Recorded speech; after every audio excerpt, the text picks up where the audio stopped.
I'm gonna make a simple cucumber salad. All we have is a locally grown English cucumber. This is grown at Bay Produce, so it's grown in Superior.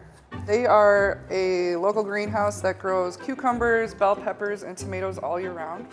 I'm gonna add like a quarter of this red onion. So you can take a tongs or use your hands and just mix that all together. And then I'm gonna make super simple vinaigrette for the cucumber salad. This is like the easiest thing you could do with our vinegars. I'm gonna do like half a cup of the snowdrop shrub.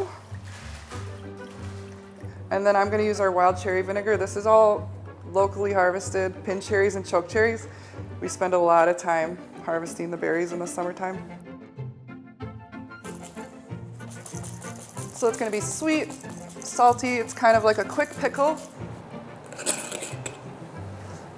Smells good.